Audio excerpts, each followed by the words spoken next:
the outcome was preordained. Second, the reality is that President Putin is the president of Russia. We've had to deal with that reality throughout the war in Ukraine, throughout the other aggression Russia has undertaken, throughout the other steps contrary to U.S. national interest that we have seen from this president and from the Russian Federation under his leadership. And we will continue to deal with that reality. But that reality doesn't deny the fact that this election was not something that met any kind of benchmark of being free or fair. Thank you. This is my video update on this Tuesday, midday, March the 19th. Let's talk about some news. And so yesterday, Vladimir Putin was elected the president of the Russian Federation. And there were a bunch of leaders from the global majority who congratulated Vladimir Putin on his election victory. There was China's Xi Jinping, who congratulated Putin. There was India's Modi, who congratulated Putin. Yesterday, MBS congratulated Putin. Saudi Arabia's MBS congratulated Vladimir Putin on his election win. And so on and so forth. There were many leaders in the global majority who congratulated Putin. But in Germany, well, there is no congratulations being sent out to Russian President Vladimir Putin. No congratulations from the German president. And from the office of Chancellor Olaf Scholz,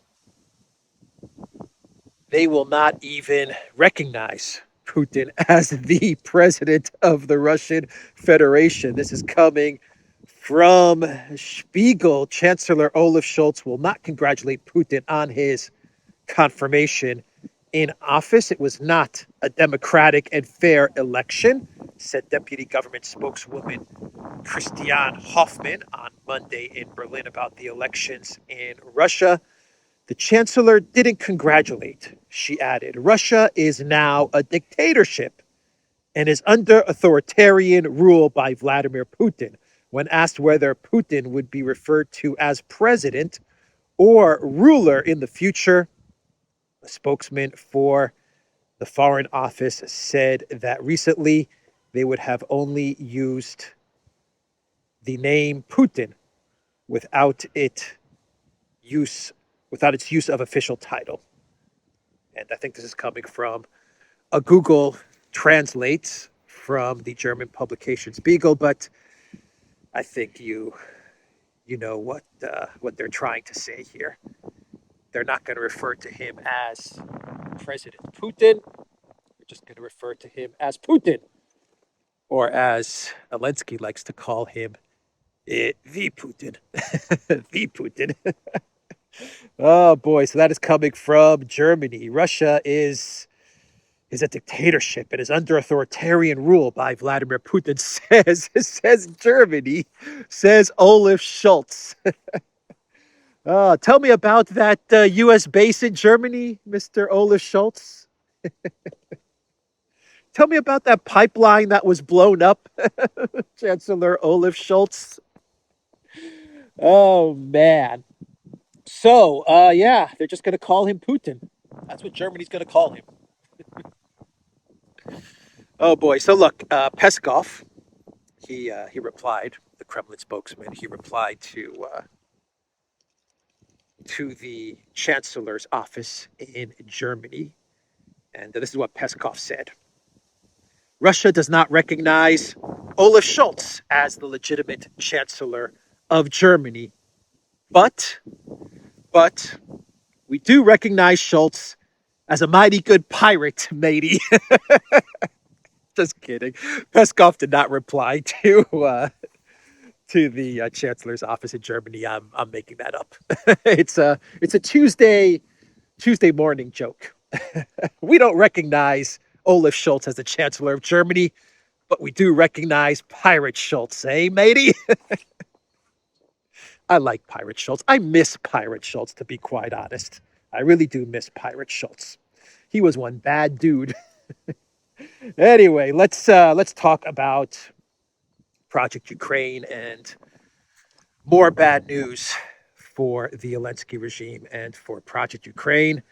Yesterday, a New York Times newsletter came out with the title, America Pulls Back from Ukraine, What the War May Look Like If Ukraine Does Not Receive More U.S. Support. So this article, or this newsletter type of article that came out on Monday, I believe Monday or Sunday.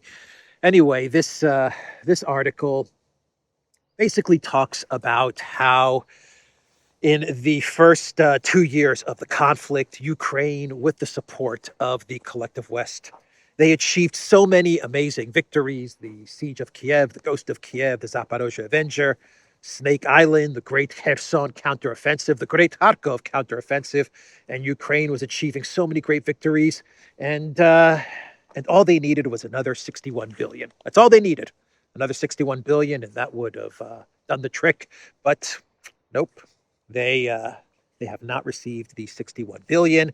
And then the article says that because Ukraine did not receive the 61 billion, they had to ration ammunition and artillery, and that led to the fall of Avdiivka. And the New York Times says that now the conflict is in a stalemate. They actually say that it is in a stalemate.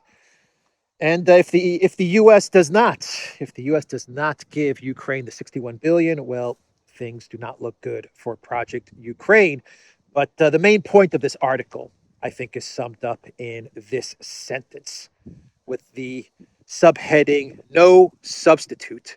The United States is not Ukraine's only ally, but it is the only one with the willingness and means to supply Ukraine's war effort."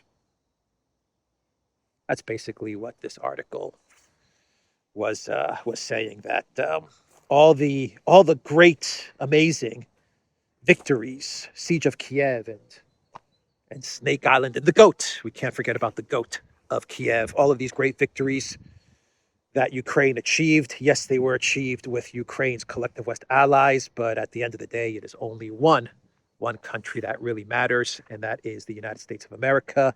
And it's those $61 billion that matter.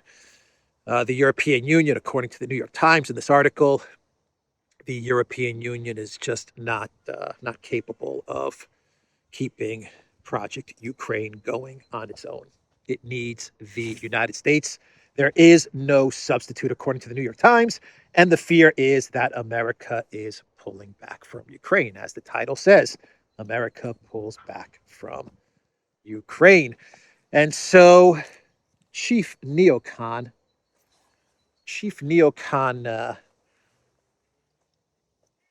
dude, Lindsey Graham, he went to Kyiv the other day with a bipartisan delegation, a uniparty. We should never say bipartisan. That's not a correct description of what's going on in D.C. A uniparty delegation, Democrats, Republicans. Lindsey Graham leading this uniparty delegation. They traveled to Kyiv, and Lindsey Graham, he met with Zelensky. And, well, according to the Washington Post, Lindsey Graham visiting Kyiv urges Ukraine to pass mobilization law. So the Washington Post reported that Lindsey Graham went to Kyiv. And basically what Lindsey Graham told Zelensky is that it's time for Ukraine to mobilize. Under 27, mobilize. Under 25, mobilize. 18 years old, students, according to Lindsey Graham, mobilize. Send them to the front.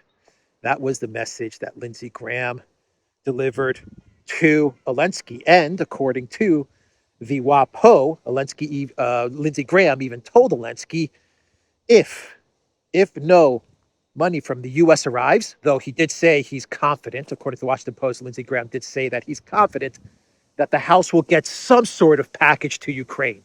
He didn't say 61 billion, but he said he's confident that some package, some sort of funding for Ukraine will be passed by the House. But he said, if no money arrives from the United States to Ukraine, Lindsey Graham said, mobilize, mobilize, mobilize, and fight, fight, fight. Even without the United States, mobilize and keep on fighting. That was the message that Lindsey Graham delivered to Zelensky. Quote, I would hope that those eligible to serve in the Ukrainian military would join. I can't believe it's at 27, he told reporters on Monday. You're in a fight for your life, so you should be serving, not at 25 or 27. We need more people in the line, he said. He also urged Ukrainians not to base their decisions to join the military on whether or not the United States continues to support them. No matter what we do, you should be fighting, he said. No matter what we do, you're fighting for you. Listen to that statement. No matter what we do, you're fighting for you. You know, it seems to me like Lindsey Graham is breaking the bad news to the Zelensky regime. That's what it feels like. Like he was sent to Kyiv to kind of break up with Zelensky in a nice way. You know, it's like a nice type of breakup. We're breaking up, Zelensky, and it's not you, it's me. We're breaking up, but it's really not you. It's me. It's me, and that's why we're breaking up. That's what I feel like as I read this quote from Lindsey Graham. That's what I'm getting out of it. No matter what we do, you're fighting for you. Even if you don't get the money, even if the U.S., as the New York Times reported yesterday, even if the U.S. pulls back from Ukraine, mobilize everybody and keep on fighting. Until the last Ukrainian. Just keep on fighting. Even if the money does not come. That was the message from Lindsey Graham. Lindsey Graham also said that if there is money that is going to come to Project Ukraine, he said it's going to be in the form of a loan. He said maybe the Uniparty will be able to approve a loan to Ukraine. And maybe Ukraine can pay it back. Maybe it can't, but let's just call it a loan. Let's call it a loan. And Lindsey Graham says that there could be support if they phrase the aid package as a loan. I was very direct with President Zelensky. You can expect me to always be in your corner, but it's not unfair for me to ask you and other allies, pay us back down the road. If you can, Graham said. I think the loan idea is going to be pretty popular, just not among Republicans, but also among Democrats. It's a nice loan terms. Happens to me all the time when I'm looking for to get a loan from the bank.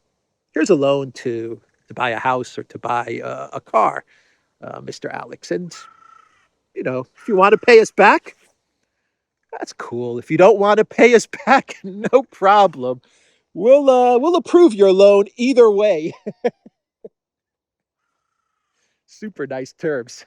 Really, really nice terms. Doesn't it happen to you all the time? You go to the bank to get a mortgage or a car loan or something, and the bank tells you, you know, here's $20,000 for a car, or $30,000 for a car, whatever. If you pay us back, that's cool. If you don't pay us back, no problem. No problem.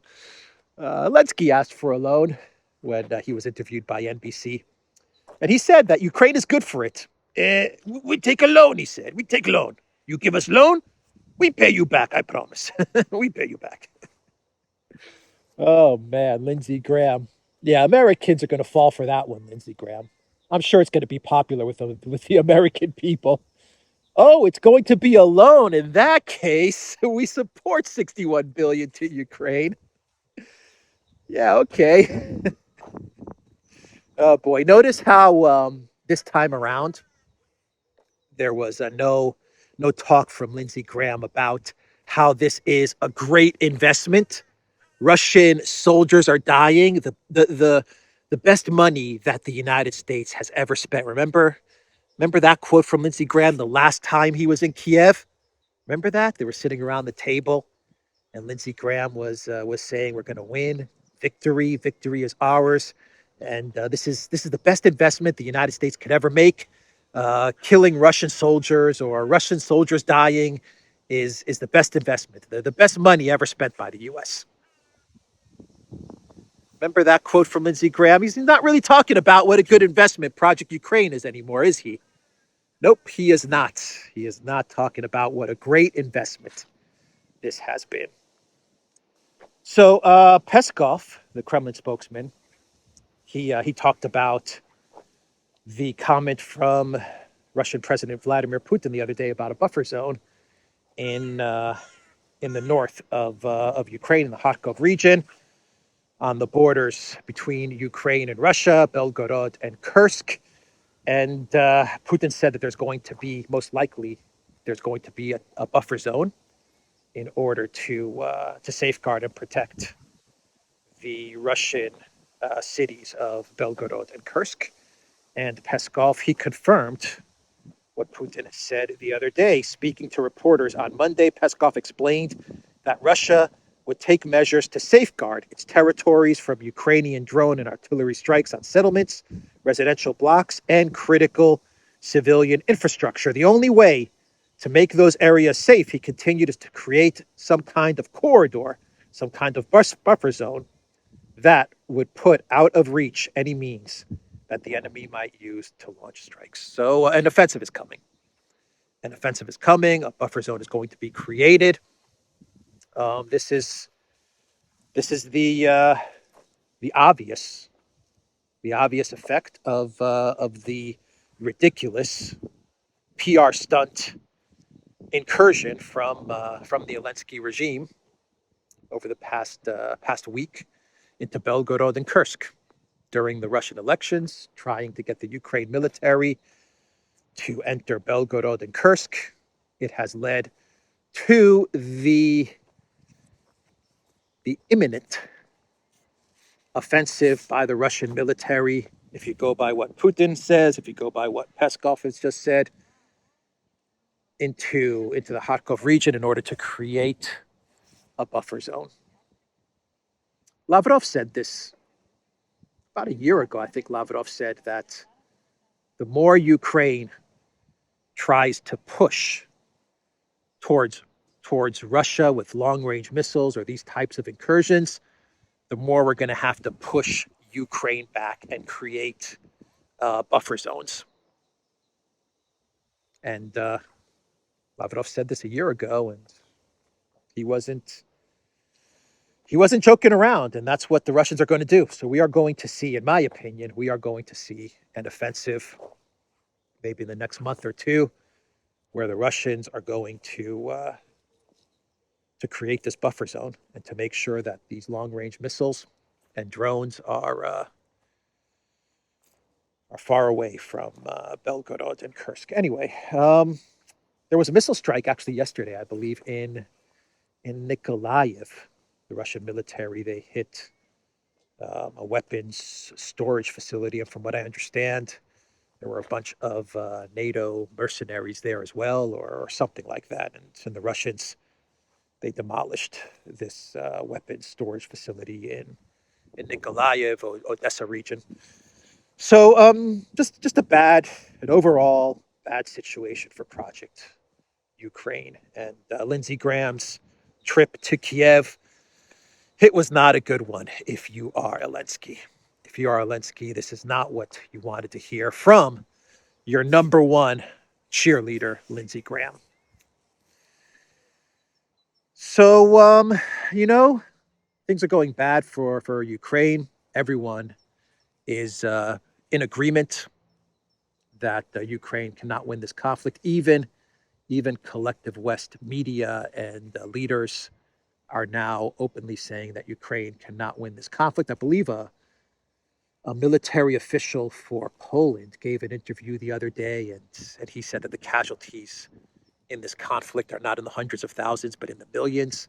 But he said that Ukraine is losing this war. Ukraine will not win, and Ukraine is losing this war. So everyone, even the delusional And the deniers, like Emmanuel Macron, they are coming around to the fact that Ukraine cannot and will not win this conflict. But this will not deter Greece and Belgium.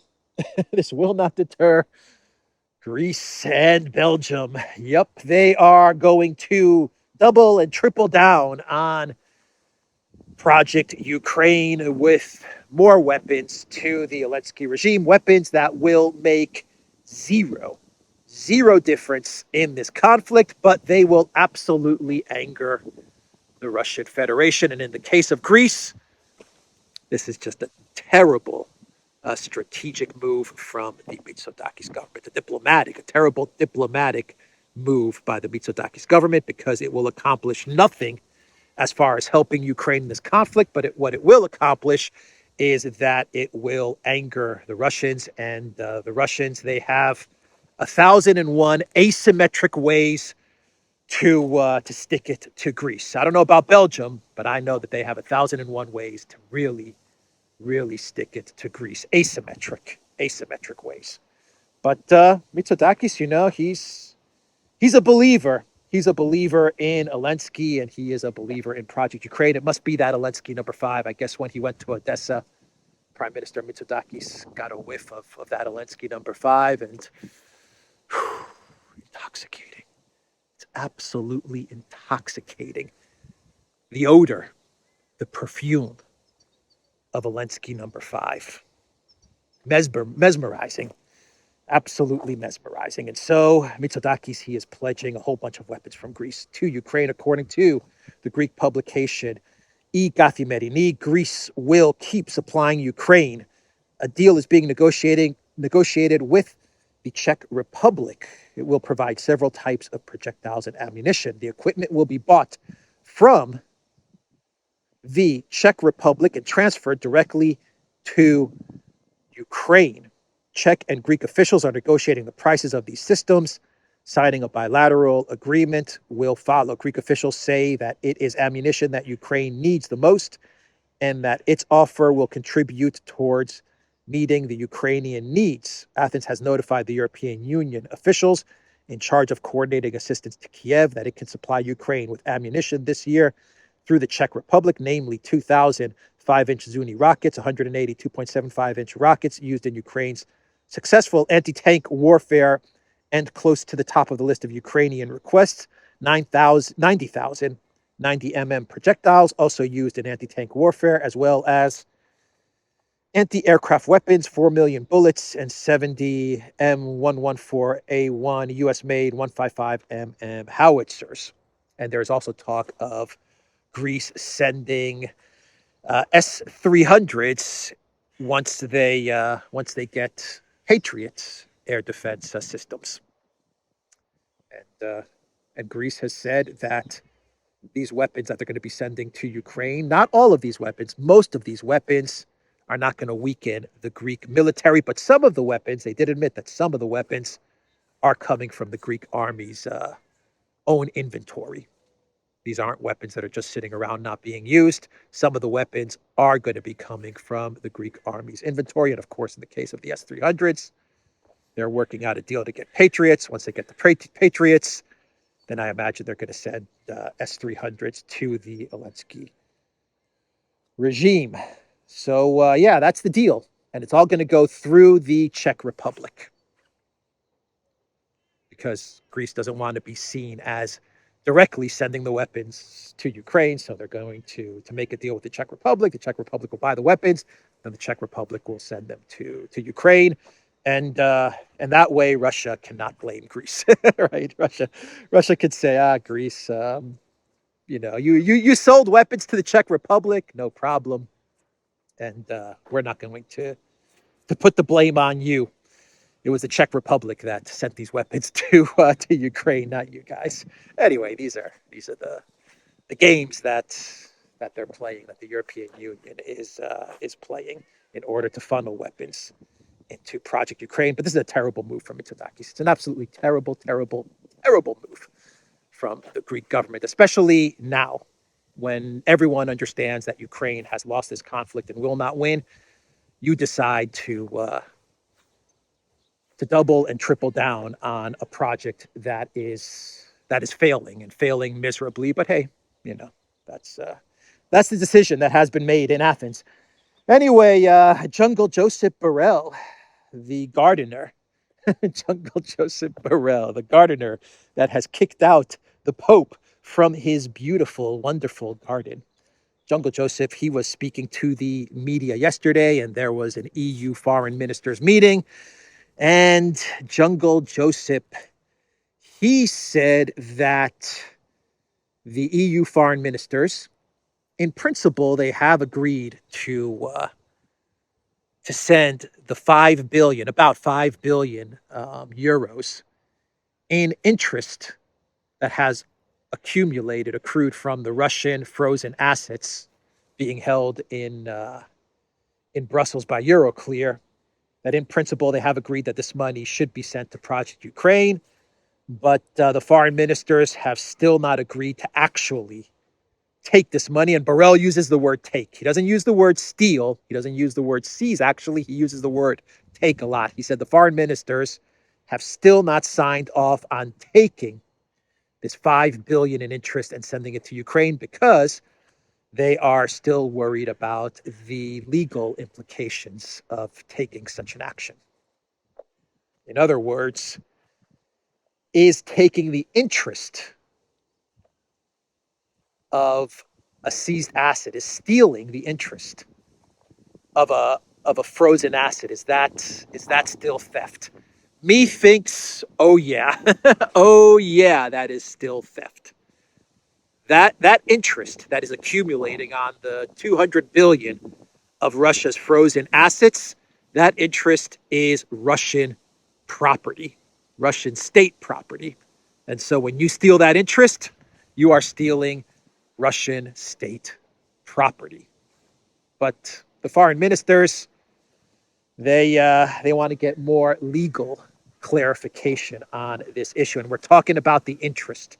We're not talking about the actual 200 billion. We haven't gotten there just yet. But Jungle Joseph, he did announce that the EU will be giving Ukraine 5.5 billion euros for military aid.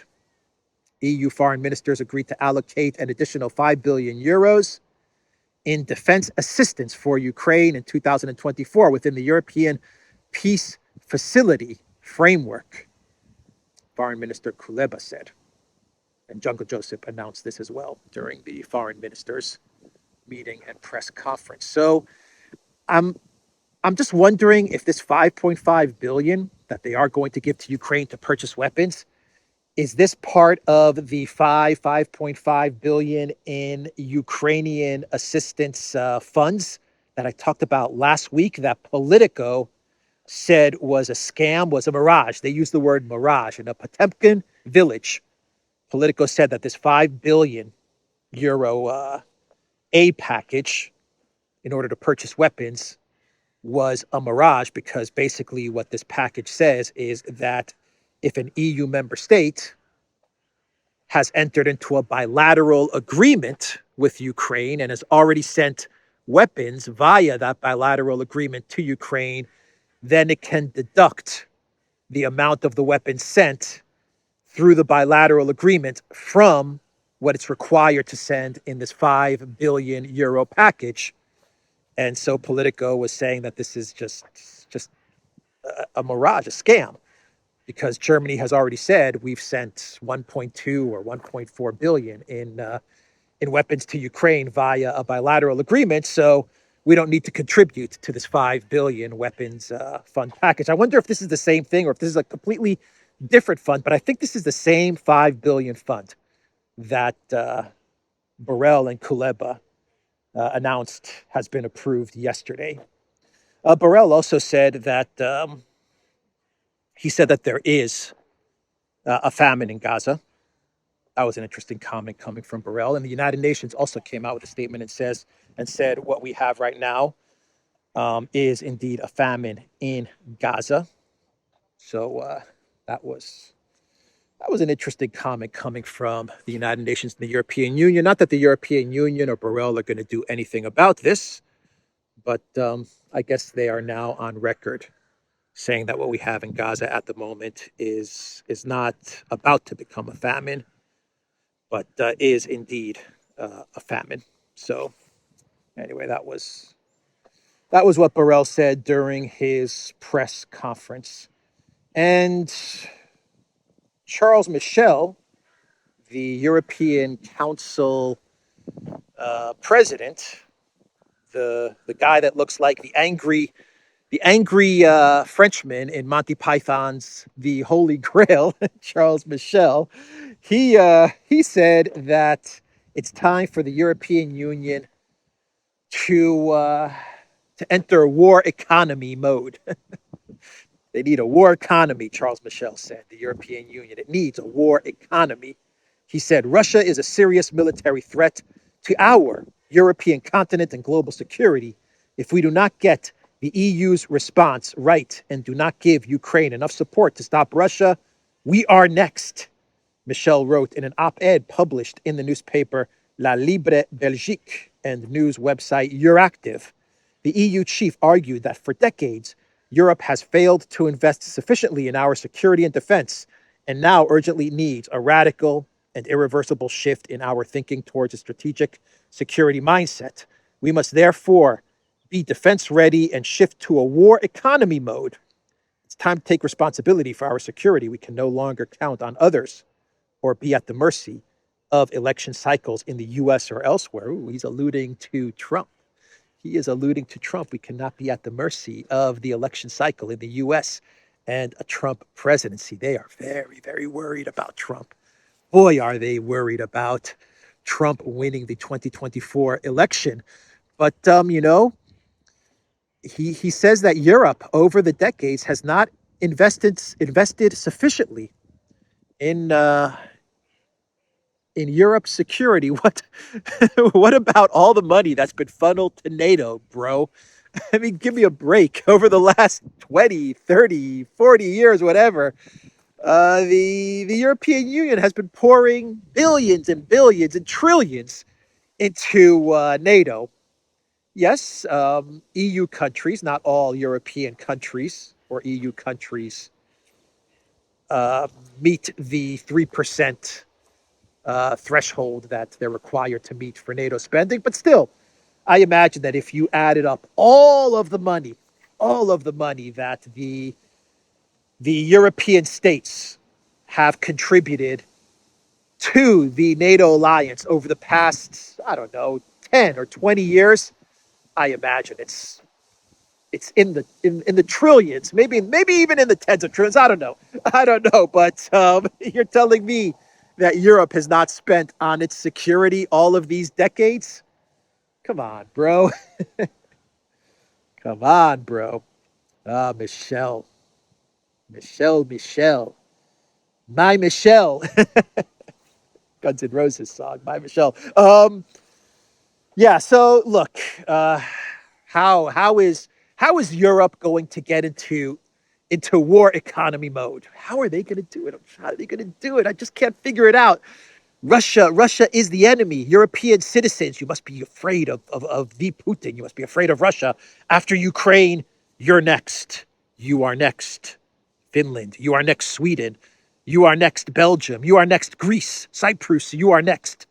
So what needs to happen? You need to get into war economy mode. Well, how do you get into war economy mode? Wait a minute. I've got the solution. War bonds. That's right. You need war bonds. You need to fund this war economy. And we all know that Europe is in recession and it's being deindustrialized, but you're going to have to raise money somehow. So what's the best way to raise money? War bonds, Euro bonds. That's right. But in order to successfully issue bonds, you're going to need to generate some money going forward, some revenue going forward as the European Union. What can you do? what can you do to generate revenue as the European Union going forward? Maybe you could sell T-shirts, maybe like EU T-shirts. That could generate some revenue. Maybe like a lemonade stand with like Ursula handing out lemonade. Maybe that could generate some revenue. A lemonade stand with Ursula and Burrell and Kaya Kalis, Annalena 360, selling a glass of lemonade for like, I don't know, maybe like $2 a glass. That could probably generate some revenue, but trying to think, how else, if you're Europe, can you generate revenue? I know. How about taxation, direct taxation? There you go. Yeah, that's how you can generate some money and then get your Eurobond